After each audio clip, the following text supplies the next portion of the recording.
ആകാശവാണി.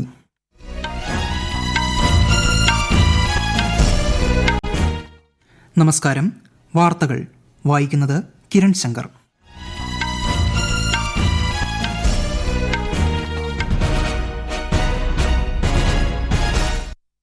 പ്രധാന വാർത്തകൾ.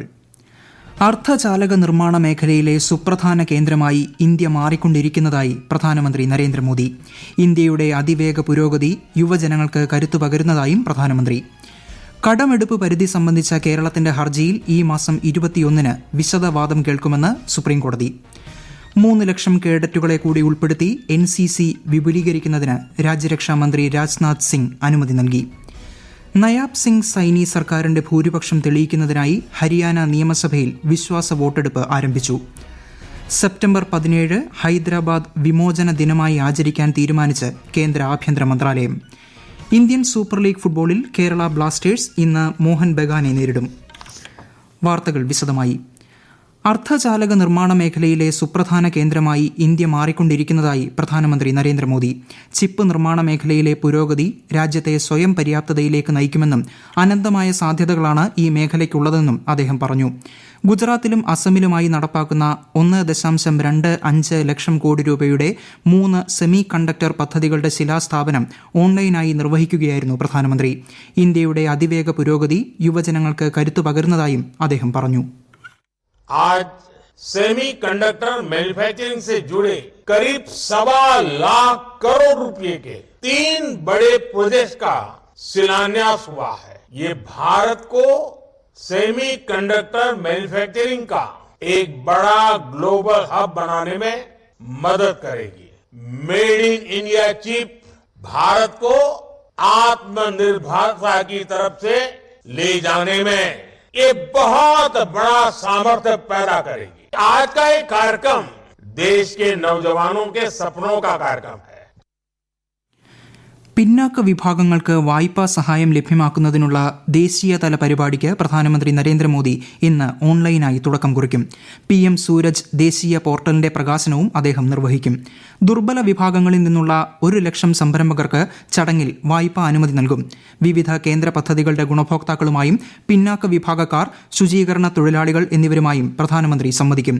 പിന്നാക്ക വിഭാഗക്കാർക്കുള്ള വായ്പാ സഹായത്തിനായി സജ്ജീകരിച്ചിരിക്കുന്ന PM സൂരജ് ദേശീയ പോർട്ടൽ നിരാലംബർക്ക് മുൻഗണന നൽകാനുള്ള പ്രധാനമന്ത്രിയുടെ ശ്രമങ്ങളുടെ ഭാഗമാണ്. അർഹരായ വ്യക്തികൾക്ക് ബാങ്കുകൾ, ബാങ്ക് ഇതര സാമ്പത്തിക സ്ഥാപനങ്ങൾ എന്നിവയിലൂടെ വായ്പാ പിന്തുണ നൽകും. കടമെടുപ്പ് പരിധി സംബന്ധിച്ച കേരളത്തിന്റെ ഹർജിയിൽ സുപ്രീംകോടതി ഈ മാസം 21-ന് വിശദവാദം കേൾക്കും. ഇന്ന് കേരളത്തിന്റെ ഹർജി കോടതി പരിഗണിച്ചു. കേരളത്തിന് ഒറ്റത്തവണ പാക്കേജ് എന്ന നിർദ്ദേശമാണ് പ്രശ്നപരിഹാരത്തിന് സുപ്രീംകോടതി ഇന്നലെ മുന്നോട്ടുവച്ചത്. 10,000 കോടി രൂപയെങ്കിലും കിട്ടണമെന്നാണ് സംസ്ഥാനത്തിന്റെ ആവശ്യം. എന്നാൽ ഉപാധികളോടെ 5,000 കോടി നൽകാമെന്ന് കേന്ദ്രം അറിയിച്ചു. വിശദവാദം കേൾക്കണമെന്ന് കേന്ദ്രവും കേരളവും ആവശ്യപ്പെട്ടതോടെയാണ് വാദത്തിനായി ഈ മാസം 21-ലേക്ക് ഹർജി മാറ്റിയത്. വിപണി വില പിടിച്ചു നിർത്തുന്നതിനായി സംസ്ഥാന സർക്കാർ വിതരണം ചെയ്യുന്ന അരി കെ റൈസിന്റെ വിൽപ്പന തുടങ്ങി. സപ്ലൈകോ വഴി ശബരി കെ റൈസ് ബ്രാൻഡിൽ വിപണിയിലെത്തിക്കുന്ന അരിയുടെ വിതരണോദ്ഘാടനം മുഖ്യമന്ത്രി പിണറായി വിജയൻ നിർവഹിച്ചു. മന്ത്രി GR അനിൽ അധ്യക്ഷനായി. മന്ത്രി V ശിവൻകുട്ടി ആദ്യ വിൽപ്പന നടത്തി. ജയ അരിക്ക് 29 രൂപയും കുറുവ മട്ട അരിക്ക് 30 രൂപയുമായിരിക്കും വില. കാർഡൊന്നിന് 5 കിലോഗ്രാം അരി ലഭിക്കും. കിലോഗ്രാമിന് 40.11 രൂപ നിരക്കിൽ വാങ്ങുന്ന അരിയാണ് 11.11 രൂപ കുറച്ച് വിതരണം ചെയ്യുന്നത്. നയാബ് സിംഗ് സൈനി സർക്കാരിന്റെ ഭൂരിപക്ഷം തെളിയിക്കുന്നതിനായുള്ള വിശ്വാസ വോട്ടെടുപ്പ് ഹരിയാന നിയമസഭയിൽ ആരംഭിച്ചു.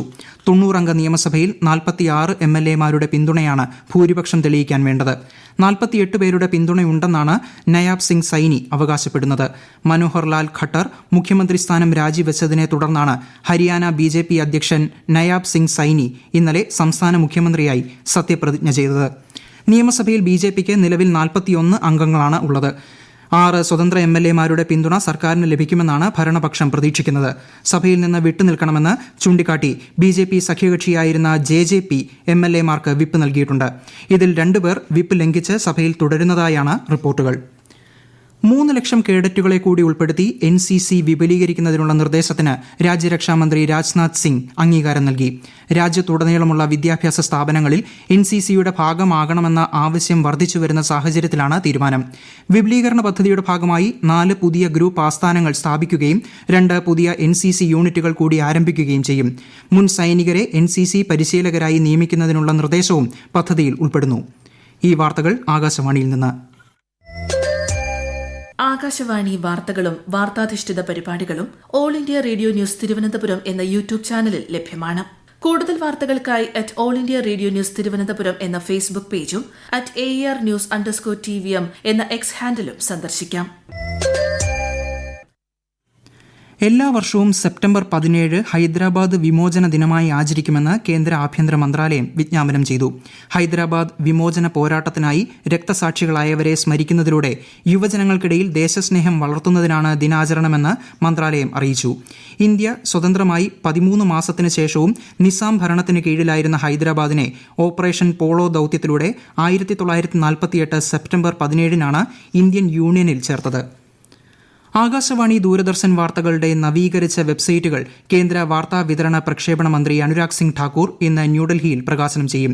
ന്യൂസ് ഓൺ AIR ആപ്പിന്റെ നവീകരിച്ച പതിപ്പും അദ്ദേഹം പ്രകാശനം ചെയ്യും. ഓഡിയോ വിഷ്വൽ വിതരണം ലക്ഷ്യമിട്ടുള്ള പ്രസാർ ഭാരതിയുടെ ശബ്ദ് സംരംഭത്തിനും അദ്ദേഹം തുടക്കം കുറിക്കും. ഭൂട്ടാൻ പ്രധാനമന്ത്രി ദാഷു ഷെറിങ്ങിന്റെ ഇന്ത്യ സന്ദർശനത്തിന് നാളെ തുടക്കമാകും. പ്രധാനമന്ത്രി നരേന്ദ്രമോദിയുടെ ക്ഷണപ്രകാരമാണ് അദ്ദേഹം ഇന്ത്യയിലെത്തുന്നത്. ജനുവരിയിൽ പ്രധാനമന്ത്രി പദം ഏറ്റെടുത്ത ശേഷമുള്ള ഷെറിങ്ങിന്റെ ആദ്യ വിദേശ സന്ദർശനമാണിത്. ഈ മാസം 18 വരെ നീണ്ടുനിൽക്കുന്ന സന്ദർശനത്തിനിടെ രാഷ്ട്രപതി ദ്രൌപദി മുർമു, പ്രധാനമന്ത്രി നരേന്ദ്രമോദി തുടങ്ങിയവരുമായി അദ്ദേഹം ഉഭയകക്ഷി ചർച്ച നടത്തും. പത്തനംതിട്ടയിൽ പ്രധാനമന്ത്രി നരേന്ദ്രമോദിയുടെ സന്ദർശനത്തോടനുബന്ധിച്ച് വിപുലമായ സുരക്ഷാ ക്രമീകരണങ്ങൾ ഏർപ്പെടുത്തി. NDA സ്ഥാനാർത്ഥി അനിൽ K. ആന്റണിയുടെ തെരഞ്ഞെടുപ്പ് പ്രചാരണാർത്ഥം വെള്ളിയാഴ്ചയാണ് പ്രധാനമന്ത്രി പത്തനംതിട്ടയിൽ എത്തുന്നത്. പത്തനംതിട്ട ജില്ലാ സ്റ്റേഡിയത്തിൽ നടക്കുന്ന പൊതുയോഗത്തിലാണ് പ്രധാനമന്ത്രി പങ്കെടുക്കുന്നത്. വന്യജീവി ആക്രമണം ചർച്ച ചെയ്യുന്നതിനായി നാളെ മുഖ്യമന്ത്രിയുടെ അധ്യക്ഷതയിൽ ഉന്നതാധികാര സമിതി യോഗം ചേരും. വനം മന്ത്രി AK ശശീന്ദ്രനാണ് ഇക്കാര്യം അറിയിച്ചത്. അയൽ സംസ്ഥാനങ്ങളുമായി നടന്ന ചർച്ച ഫലപ്രദമാണെന്നും മന്ത്രി മാധ്യമങ്ങളോട് പറഞ്ഞു. ചൂട് കൂടിയതോടെ സംസ്ഥാനത്ത് വൈദ്യുതി പ്രതിസന്ധി രൂപപ്പെടുന്നു. പ്രതിസന്ധി ചർച്ച ചെയ്യാൻ മുഖ്യമന്ത്രി പിണറായി വിജയന്റെ അധ്യക്ഷതയിൽ നാളെ യോഗം ചേരും. മന്ത്രി K. കൃഷ്ണൻകുട്ടി പങ്കെടുക്കും. വേനൽ കടുത്തതോടെ ഓരോ ദിവസവും പീക്ക് ടൈമിൽ 5000-ലധികം മെഗാവാട്ട് വൈദ്യുതിയാണ് കേരളത്തിൽ ആവശ്യമുള്ളത്. കഴിഞ്ഞ ദിവസം 5031 മെഗാവാട്ട് എന്ന സർവ്വകാല റെക്കോർഡിലുമെത്തി. ഇന്ത്യൻ സൂപ്പർ ലീഗ് ഫുട്ബോളിൽ ഇന്ന് കേരള ബ്ലാസ്റ്റേഴ്സ് മോഹൻ ബഗാൻ പോരാട്ടം. രാത്രി 7:30 കൊച്ചി ജവഹർലാൽ നെഹ്റു സ്റ്റേഡിയത്തിലാണ് മത്സരം. അവസാന 3 കളികളിൽ പരാജയപ്പെട്ട ബ്ലാസ്റ്റേഴ്സ് ഇന്നത്തെ കളി ജയിച്ച് പട്ടികയിൽ മുന്നേറാനാവും ശ്രമിക്കുക. 36 പോയിന്റുമായി പോയിന്റ് പട്ടികയിൽ രണ്ടാമതാണ് മോഹൻ ബഗാൻ. വനിതാ പ്രീമിയർ ലീഗിൽ ഇന്ന് ഡൽഹി ക്യാപിറ്റൽസ് ഗുജറാത്ത് ജയന്റ്സിനെ നേരിടും. രാത്രി 7:30 ഡൽഹി അരുൺ ജെയ്റ്റ്ലി സ്റ്റേഡിയത്തിലാണ് മത്സരം. ലീഗിൽ ഇന്നലെ നടന്ന മത്സരത്തിൽ നിലവിലെ ചാമ്പ്യന്മാരായ മുംബൈക്കെതിരെ റോയൽ ചലഞ്ചേഴ്സ് ബാംഗ്ലൂർ 7 വിക്കറ്റിന്റെ ഉജ്ജ്വല വിജയം നേടിയിരുന്നു. ഗാസയിൽ പട്ടിണിയെ യുദ്ധോപകരണമായി ഉപയോഗിക്കുകയാണെന്ന് യൂറോപ്യൻ യൂണിയൻ അധ്യക്ഷൻ ജോസഫ് ബോറൽ. ന്യൂയോർക്കിൽ ഐക്യരാഷ്ട്ര രക്ഷാസമിതി യോഗത്തെ അഭിസംബോധന ചെയ്യുകയായിരുന്നു അദ്ദേഹം. ഗാസയിലേക്ക് സഹായങ്ങൾ എത്തിക്കാൻ കഴിയാത്തത് മനുഷ്യനിർമ്മിത ദുരന്തമാണെന്നും അദ്ദേഹം പറഞ്ഞു. ഗാസയിൽ 6 ലക്ഷത്തോളം പേർ വൈകാതെ ക്ഷാമത്തെ നേരിടുമെന്ന UN മുന്നറിയിപ്പ് വന്നതിന് പിന്നാലെയാണ് പ്രതികരണം. കഴിഞ്ഞ 2 ആഴ്ചയ്ക്കിടെ കുട്ടികൾ ഉൾപ്പെടെ 27 പേരാണ് പട്ടിണിയെ തുടർന്ന് മേഖലയിൽ മരിച്ചത്. അതേസമയം ഇസ്രായേൽ സൈന്യം ഗാസയുടെ തെക്കൻ നഗരമായ റഫയിലേക്ക് സൈന്യത്തെ അയക്കുന്നത് തുടരുമെന്ന് ഇസ്രായേൽ പ്രധാനമന്ത്രി ബെന്യാമിൻ നെതന്യാഹു പറഞ്ഞു. യുക്രൈനിലേക്ക് സൈനിക സഹായമായി $300 മില്യൺ മൂല്യമുള്ള യുദ്ധോപകരണങ്ങൾ അയക്കുമെന്ന് അമേരിക്ക. യുക്രൈനിലേക്ക് സഹായം അയക്കുന്നത് സംബന്ധിച്ച ബിൽ US കോൺഗ്രസിൽ തടസ്സപ്പെട്ടതിന് പിന്നാലെയാണ് അപ്രതീക്ഷിതമായ പ്രഖ്യാപനം വന്നത്. റഷ്യയോട് യുക്രൈൻ പരാജയപ്പെടുന്നത് തടയാൻ ലക്ഷ്യമിട്ടാണ് 3 മാസത്തിനു ശേഷം വീണ്ടും അമേരിക്ക യുക്രൈന് സഹായം നൽകുന്നത്. എന്നാൽ യുക്രൈന്റെ യുദ്ധാവശ്യങ്ങൾ നിറവേറ്റാൻ ഈ സഹായം പര്യാപ്തമല്ലെന്ന് US സുരക്ഷാ ഉപദേഷ്ടാവ് ജേക്ക് സള്ളിവൻ പറഞ്ഞു. സംസ്ഥാനത്ത് അന്തരീക്ഷ താപനില വീണ്ടും ഉയരുന്ന സാഹചര്യത്തിൽ 10 ജില്ലകളിൽ നാളെ വരെ മഞ്ഞ ജാഗ്രത. പാലക്കാട്, കൊല്ലം, കോട്ടയം, തൃശൂർ, പത്തനംതിട്ട, തിരുവനന്തപുരം, ആലപ്പുഴ, എറണാകുളം, കോഴിക്കോട്, കണ്ണൂർ ജില്ലകളിലാണ് നാളെ വരെ മഞ്ഞ ജാഗ്രത പ്രഖ്യാപിച്ചിട്ടുള്ളത്. സംസ്ഥാനത്ത് ഏറ്റവും ഉയർന്ന ചൂട് കോട്ടയത്തും പാലക്കാടുമാണ്. 39 ഡിഗ്രി സെൽഷ്യസ്. കോട്ടയത്ത് സാധാരണയേക്കാൾ 4.1 അധിക താപനിലയാണ് രേഖപ്പെടുത്തിയത്. പ്രധാന വാർത്തകൾ വീണ്ടും. അർദ്ധചാലക നിർമ്മാണ മേഖലയിലെ സുപ്രധാന കേന്ദ്രമായി ഇന്ത്യ മാറിക്കൊണ്ടിരിക്കുന്നതായി പ്രധാനമന്ത്രി നരേന്ദ്രമോദി. ഇന്ത്യയുടെ അതിവേഗ പുരോഗതി യുവജനങ്ങൾക്ക് കരുത്തു പകരുന്നതായും പ്രധാനമന്ത്രി. കടമെടുപ്പ് പരിധി സംബന്ധിച്ച കേരളത്തിന്റെ ഹർജിയിൽ ഈ മാസം 21-ന് വിശദവാദം കേൾക്കുമെന്ന് സുപ്രീംകോടതി. 3 ലക്ഷം കേഡറ്റുകളെ കൂടി ഉൾപ്പെടുത്തി NCC വിപുലീകരിക്കുന്നതിന് രാജ്യരക്ഷാമന്ത്രി രാജ്നാഥ് സിംഗ് അനുമതി നൽകി.